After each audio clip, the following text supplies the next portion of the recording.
अनंत चतुर्दशी व्रत की कथा सुने। श्री सूत जी बोले, नैमिषारण्य में पूर्व समय में गंगा तट पर महाराज युधिष्ठिर ने जरासंध के वध के लिए राजसूय यज्ञ किया। राजा युधिष्ठिर ने श्री कृष्ण, भीमसेन और अर्जुन के साथ यज्ञशाला में जो अनेकों प्रकार के रत्नों से सुशोभित मोती के समान कांति वाली इंद्र सभा के सदृश शोभायमान हो रही थी, उसमें यज्ञ के निमित्त सभी राजाओं को बुलाया। उसी समय गांधारी का पुत्र दुर्योधन उस यज्ञशाला में आया। दुर्योधन वहां सूखे आंगन को जल से भरा देख शस्त्रों को उठाकर धीरे धीरे चला। उसे देख द्रौपदी आदि स्त्रियां हंसी और आगे जल के स्थान को सूखा समझकर दुर्योधन चलते हुए जल में गिरा। उस समय संपूर्ण तपस्वी राज तथा द्रौपदी आदि स्त्रियों ने दुर्योधन का उपहास किया। यह देख दुर्योधन अत्यंत क्रोधित हो अपने मामा के साथ हस्तिनापुर को चला गया। उस समय शकुनी ने दुर्योधन से मधुर वचन में कहा, हे राजन, आप अपने क्रोध को अपने कार्य के लिए छोड़ दें, क्योंकि जुआ खेलने से आप सारे राज्य को प्राप्त कर सकते हैं। हे राजन, यज्ञ मंडप में चलने के लिए उठिए। ऐसा ही हो कहकर दुर्योधन यज्ञ मंडप में आए। इतने में सभी राजा यज्ञ समाप्त कर अपने अपने देश को चले गए। इसके पश्चात राजा दुर्योधन ने हस्तिनापुर में आकर युधिष्ठिर, भीम, अर्जुन आदि पांडु पुत्रों को बुलाकर जुआ खेलना आरंभ किया। कपट से उनके राज्य को स्वयं हड़प लिया और निरपराधी पांडवों को जीतकर वन में भेज दिया। जब पांडव वन वन घूमने लगे, यह समाचार सुनकर भगवान श्री कृष्ण पांडवों को देखने की इच्छा करके उनके पास वन में पहुंचे। श्री सूत जी बोले, हे ऋषियों, वन में रहने पर दुख से दुर्बल पांडव जगदीश्वर कृष्ण को देख उन्हें प्रणाम करने लगे। युधिष्ठिर बोले, हे जगदीश्वर, परिवार सहित मैं बहुत दुखी हूँ। इस दुख के सागर से मुक्ति का उपाय बतलाइए। हे भगवान, किस देवता की पूजा से हम अपना राज्य प्राप्त कर सकते हैं, अथवा किस व्रत को करूं जिससे आपके प्रसाद से मेरा हित हो। श्री कृष्ण बोले, हे युधिष्ठिर, श्री अनंत भगवान का पूजन व्रत पुरुषों तथा स्त्रियों को करना चाहिए। इससे सभी मनोरथों को पूर्ण होने के साथ सब पाप नाश हो जाते हैं। तब युधिष्ठिर बोले, हे श्री कृष्ण, आपके कहे हुए अनंत भगवान कौन हैं? क्या शेषनाग हैं? क्या तक्षक सर्प हैं? अथवा परमात्मा को अनंत कहते हैं? हे कश्यप, यह अनंत कौन है? कृपा कर हमें यथार्थ कहिए। श्री कृष्ण बोले, अनंत रूप मेरा ही है। सूर्योदय, ग्रह और यह आत्मा जो कहे जाते हैं, और पल विपल, दिन रात, पक्ष मास, ऋतु, वर्ष, युग, यह सब काल कहे जाते हैं। जो काल कहे जाते हैं वही अनंत कहा जाता है। मैं वही कृष्ण हूँ जिसने पृथ्वी का भार उतारने के लिए अवतार धारण किया है और दुष्टों का नाश तथा साधुओं की रक्षा करने को वासुदेव के वंश में जन्म लिया है। आदि मध्य अंत कृष्ण, विष्णु, हरि, शिव, वैकुंठ, सूर्य, चंद्र और सर्वव्यापी ईश्वर तथा सृष्टि जो नाश करने वाले विश्व रूप, महाकाल इत्यादि रूपों को मैंने अर्जुन के ज्ञान के लिए दिखलाया था। योगियों के ध्यान करने योग और संसार रूप अनंत, जिसमें चतुर्दश इंद्र, अष्ट वासु, 12 सूर्य, 11 रुद्र और नारद आदि 7 ऋषि तथा समुद्र, विंध्याचल आदि पर्वत, गंगा आदि नदी तथा वृक्ष और नक्षत्र एवं 10 दिशा, भूमि, पाताल, भूलोक, भूव इत्यादि लोक हैं।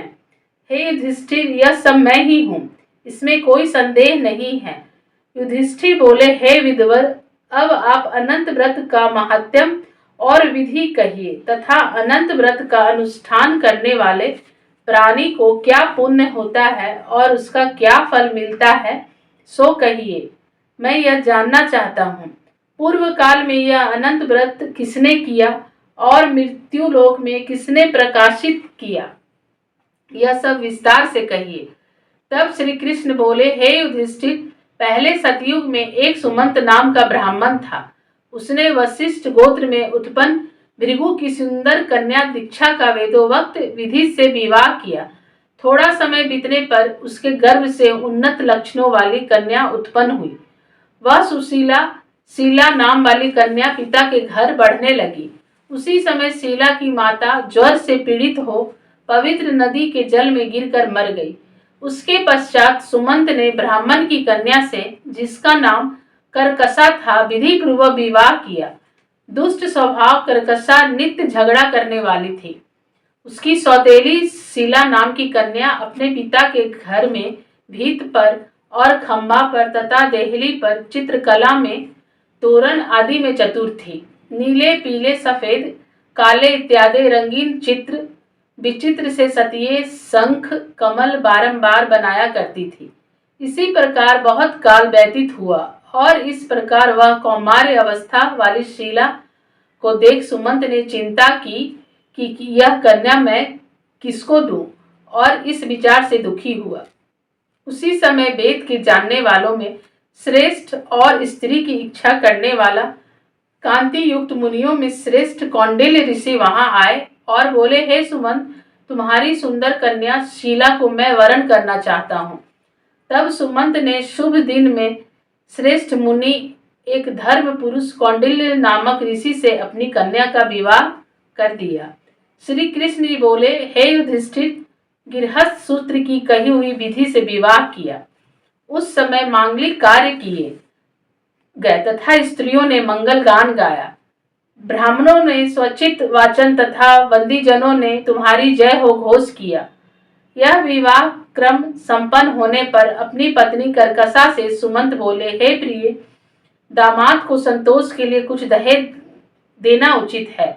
ऐसे वचन सुनकर करकसा ने क्रुद्ध होकर अपने घर के संपूर्ण पदार्थों को एकत्र कर उन्हें पेटी में बंद कर अपने पिता के घर जाने को कहा और भोजन से बचे हुए पदार्थ मार्ग में भोजन के लिए रख लिए। सुमंत से बोली कि घर में धन आदि कुछ भी नहीं है, देख लो। यह युधिष्ठिर ऐसे वचनों को सुन वह महा दुखी हुआ। विवाह के पश्चात कौंडिल्य अपनी पत्नी शीला को रथ में बिठाकर वहां से धीरे धीरे चले। मार्ग में पुण्य रूपा यमुना नदी को देख उसके किनारे रथ खड़ा कर नित्य क्रम करने को चल दिए। दोपहर को भोजन के समय उसी यमुना तट पर उतर शीला ने लाल वस्त्र पहने हुए बहुत सी स्त्रियों को देखा, जो अनंत चतुर्दशी में भक्ति पूर्वक जनार्दन भगवान की पूजा कर रही थी। उन स्त्रियों के समीप जाकर धीरे से पूछा, हे भार्याओं, कृपा कर आप मुझसे कहो कि यह आप किसका व्रत कर रही हो और इस व्रत का क्या नाम है। शीलवती सुशीला के ऐसे वचन सुनकर संपूर्ण स्त्रियां बोली, हे शीला, इसका नाम अनंत व्रत है। इस व्रत में अनंत देव की पूजा की जाती है। यह वचन सुन शीला बोली, मैं भी इस उत्तम व्रत को करूंगी, और स्त्रियों से पूछा, इस व्रत का क्या विधान है और इसमें क्या दान आदि होगा तथा किस देवता की पूजा होती है। उसके यह वचन सुन सब स्त्रियां बोली, हे शीला, अच्छे अन्न का एक सेर मालपुआ बनवावे, जिसमें से आधा भाग ब्राह्मण को दे, आधा आप भोजन करें और कृपणता को त्याग कर शक्ति अनुसार ब्राह्मण को दक्षिणा दें। किसी नदी के किनारे अनंत का पूजन करें। कुशा का शेष नाग बांस की टोकरी में स्थापित करें। फिर उस शेष नाग का आवाहन प्राण प्रतिष्ठा करके स्नान करावे और वेदी पर चंदन, पुष्प, धूप, दीप और बहुत प्रकार के नैवेद्य अनेकों प्रकार के पकवानों से उनकी पूजा करें। उस शेष नाग के आगे कुमकुम से रंग कर उसमें 14 गांठ लगाकर उस डोरे का पूजन कर पुरुष अपने दाएं हाथ में और स्त्री अपने बाएं हाथ में बांधते हैं। बांधते समय यह मंत्र पढ़ें, हे वासुदेव, इस संसार रूपी सागर में डूबते हुए मेरा उद्धार करें। ऐसा श्री अनंत सूत्र है, इसके लिए मेरा नमस्कार है। तदनंतर सूत को हाथ में बांधकर अनंत की इस कथा को सुने और संसार रूपी नारायण अनंत का ध्यान करें। हे शीला, इस प्रकार हमने तुमसे इस व्रत का विधान कहा। श्री कृष्ण जी बोले, हे युधिष्ठिर, उस शीला ने स्त्रियों के ऐसे वचन सुन अति आनंद को प्राप्त हो हाथ में 14 ग्रंथि वाली युक्त डोरा बांधकर इस व्रत को किया। कार्य के अर्थ जो भोजन दिया गया था आधा ब्राह्मण को खिलाया, शेष आप दोनों ने भोजन कर आनंद से पति के साथ बैलगाड़ी में बैठकर घर गई। उस समय से शीला को व्रत का प्रभाव मालूम हुआ। अब अनंत व्रत करने से गौ, धन और लक्ष्मी से उसका घर परिपूर्ण हो गया। अतिथि के सत्कार में शीला सदा लगी रहती थी। वह माणिक के स्वर्ण मोतियों के हारों से सुसज्जित हो गई। देवताओं की स्त्रियों के समान धन, पुत्र आदि से युक्त हो, सावित्री के समान पतिव्रता हो, पति के साथ आनंद से रहने लगी। किसी समय उसके पति ने शीला के हाथ में अनंत का डोरा बंधा देखा और पूछा, हे शीला, इस डोरे को क्यों धारण किया है? शीला बोली, हे स्वामी, जिसके प्रसाद से मनुष्य इस लोक में धन आदि संपदाओं को पाते हैं, उसी अनंत के डोरे को मैंने धारण किया है। शीला के यह वचन सुनकर उसके पति कौंडिल्य ऋषि ने लक्ष्मी के मद से अनंत के डोरे को तोड़ा और बोला, यह अनंत कौन है? उस मूढ़ ने डोरे को जलती हुई आग में डाल दिया। तब हाय हाय करती हुई शीला ने अनंत सूत्र को अग्नि से निकालकर दूध में डाल दिया। इन कर्मों के फल से कौंडिल्य के सब ऐश्वर्य नष्ट हो गए। चोर उसकी गौ चुरा ले गए, आग से उसका घर जल गया। जो पदार्थ जिस प्रकार से आया उसी प्रकार से चला गया। अपने स्वजनों से कलह तथा बंधुओं से नित्य प्रति झगड़ा होने लगा। उसी अनंत के डोरे को तोड़ने से घर में दरिद्रता आ गई। भगवान बोले, हे युधिष्ठिर, उससे कोई मनुष्य बोलता भी न था। पीड़ित शरीर से अत्यंत दुखी होकर वह बोला, हे शीले, मुझे अकस्मात शोक होने का क्या कारण है? मेरा सब धन नष्ट हो गया, कोई मुझसे बात नहीं करता है और देह में नित्य प्रति पीड़ा होती है। हे शीले, मुझसे क्या अपराध हुआ है और क्या करने से मेरा कल्याण हो सकता है? पति के ऐसे वचन सुन शीला बोली, हे स्वामी, आपने जो अनंत के डोरे का आक्षेप किया उसी के पाप से यह फल मिला। हे महाभाग, भविष्य में द्रव्य आदि सब होंगे, परंतु उसके लिए उपाय करो। शीला का वचन सुन वह अति दुखी हो तब करने का संकल्प ले वन में जा आयु लक्षित करके तब करने का विचार करने लगा कि ऐसे जगदीश्वर अनंत का दर्शन, जिसकी प्रसन्नता से द्रव्य आदि पदार्थ मिलते हैं और उसके हस्तक्षेप से सब पाप नष्ट हो जाते हैं, कहाँ पर मिलेंगे? धन आदि पदार्थ होने के सुख से तथा न होने के दुख से यह विचार करता हुआ वह निर्जन वन में घूमने लगा। वहां उसने फलों से संपन्न एक वृक्ष देखा जिसमें कीड़े पड़ गए। यह देख कौंडिल्य ने वृक्ष से पूछा, तूने किसी स्थान में अनंत देव को देखा है? हे सज्जन, देखा हो तो मुझे बताओ, क्योंकि उन्हें न देखने से मेरे चित्त में बड़ा दुख हो रहा है। यह सुन वृक्ष ने कहा, हे कौंडिल्य, मैंने अनंत को कहीं नहीं देखा। ऐसा उत्तर सुनकर कौंडिल्य ऋषि महादुखी होकर आगे को चले। श्री कृष्ण जी बोले, हे युधिष्ठिर, अनंत के दर्शन की लालसा करते हुए ऋषि ने वन में इधर उधर घूमती हुई बछड़ों सहित गौओं को देखकर उसने गाय से पूछा, हे धेनु, तूने अनंत को देखा हो तो बता। यह सुन गाय ने कहा, हे द्विज, मैंने अनंत को नहीं देखा। आगे चलकर एक बैल को देखा। ऋषि ने उससे भी पूछा, हे गौ स्वामिन, तूने अनंत को देखा? बैल बोला, मैंने अनंत को नहीं देखा है। तब कौंडिल्य ऋषि ने आगे चलकर दो पुष्पकर्णियों को देखा, जिनके कल्लोल से परस्पर लहरें मिल रही हैं और कमल कुमुदनी बहुत प्रकार से शोभा दे रही है, तथा भ्रमर, हंस, चकवा तथा सारस, बगुला जाति के पक्षी कीड़ा कर रहे हैं। उस समय कौंडिल्य ने पुष्पकर्णियों से पूछा, तुम दोनों ने अनंत को देखा है? यह सुन पुष्पकर्णियों ने उत्तर दिया, हे द्विज, हमने अनंत को नहीं देखा। आगे चलकर उसने गधा तथा हाथी को देखा। उनसे पूछा, तुमने अनंत को देखा है? उनसे भी संतोषजनक उत्तर न मिलने पर उसकी आशा नष्ट हो जाने से वह वन में बैठ गया। हे युधिष्ठिर, कौंडिल्य जीवन की आशा छोड़कर विह्वल हो बहुत गर्म सांस छोड़ता हुआ पृथ्वी पर गिर पड़ा। थोड़े समय में सावधान होने पर, हे अनंत, ऐसा कहते हुए कौंडिल्य ने उठकर संकल्प किया कि प्राणों को छोड़ दूंगा। हे युधिष्ठिर, तब वृक्ष पर मरने के लिए फांसी डाली। तभी अनंत जी प्रत्यक्ष होकर आ गए। ब्राह्मण का रूप धारण किए अनंत ने कहा, हे द्विज, इधर आओ, और उसका दाहिना हाथ पकड़कर पर्वत की गुफा में चले गए। वहां सुंदर स्त्री पुरुषों से युक्त उस ऋषि को अपनी पुरी को दिखाया। वहां पर एक दिव्य सिंहासन पर बैठे और शंख चक्र गदा पद्म और गरुड़ सहित विश्व रूप अपनी विभूतियों के भेदों से अधिक तेज और कौस्तुभ मणि सहित बनमाला धारण किए हुए थे। उन देवताओं को के देव जो किसी से न पराजित होने वाले हैं, उन विश्व रूप को कौंडिल्य ऋषि देखकर उनकी स्तुति करने लगे। हे पुंडरीकाक्ष, मैं पापी हूँ, पाप कर्म करने वाला पापात्मा हूँ, मैं पाप से उत्पन्न हूँ। आप मेरी रक्षा करें और मेरे पापों को हरें। हे जगदीश, आज मेरा जीवन तथा जन्म दोनों धन्य हैं। तुम्हारे चरण कमलों पर मेरा मस्तक भ्रमर के समान स्पर्श कर रहा है। कौंडिल्य ऋषि के वचन सुनकर अनंत देव मधुर वाणी से बोले, हे कौंडिल्य, तुम निर्भय होकर अपने मन की बात मुझसे कहो। तब कौंडिल्य बोले, मैंने अपनी संपत्ति के घमंड में आकर अनंत का डोरा तोड़कर उसकी निंदा की, जिससे मेरी सब संपदा नष्ट हो गई। स्वजनों से नित्य झगड़ा होता है और मुझसे कोई बात भी नहीं करता। महादुखी होकर तुम्हारे दर्शनों के लिए आया हूँ।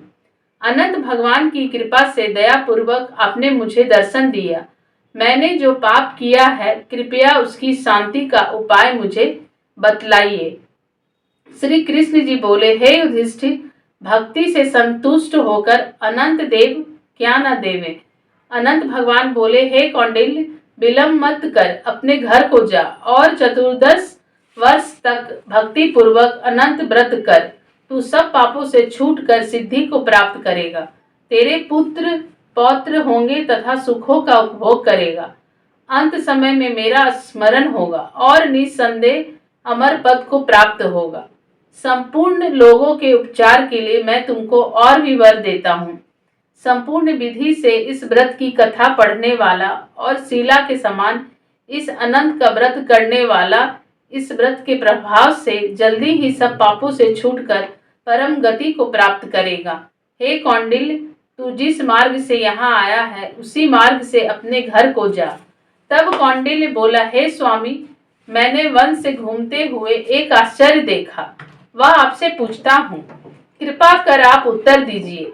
वह आम का वृक्ष, गौ, बैल, कमल आदि से शोभायमान पुष्पकर्णी, गधा और हाथी, हे देव, यह सब कौन है? आप इन सूत्रों का वृतांत मुझसे कहिए। तब अनंत जी बोले, हे कौंडिल्य जी, आप आम का वृक्ष पूर्व जन्म का विद्यमान ब्राह्मण है, जो विद्यार्थियों को विद्या न देने के कारण वृक्ष हुआ। वह गौ पृथ्वी है, उसने पूर्व जन्म में बीज को चुराया है। और वह बैल धर्म है, धर्म और अधर्म के कारण वे दोनों पुष्पकर्णी हुई हैं। वे पूर्व जन्म में कोई ब्राह्मण जाति की दोनों भगनी थी, जो धर्म करती थी पर परस्पर रहती थी, और उन्होंने ब्राह्मणों, अतिथियों और दुर्बल को कुछ भी भोजन आदि पदार्थ नहीं दिया था, याचकों को भिक्षा भी नहीं दिया। उस पाप कर्म से परस्पर लहरी और जल एकत्र होता है। वह गधा क्रोध है, वह हाथी मद है, और वृक्ष ब्राह्मण, मैं अनंत हूँ, और वह कंदरा संसार है। इस तरह कहकर अनंत जी अंतर्ध्यान हो गए। यह चरित्र कौंडिल्य स्वप्न समान देखकर अपने घर आए। श्री कृष्ण बोले, हे युधिष्ठिर, कौंडिल्य ऋषि ने 14 वर्ष अनंत व्रत किया। अनंत के कहे अनुसार सुख भोग कर अंत में अनंत का स्मरण कर अनंतपुर को गया। हे युधिष्ठिर, इसी प्रकार तुम भी कथा सुनो और 14 वर्ष अनंत व्रत करो। जैसे कौंडिल्य ने अनंत देव के कहे अनुसार फल प्राप्त किया, वैसे तू भी संपूर्ण मनोरथों को प्राप्त करेगा।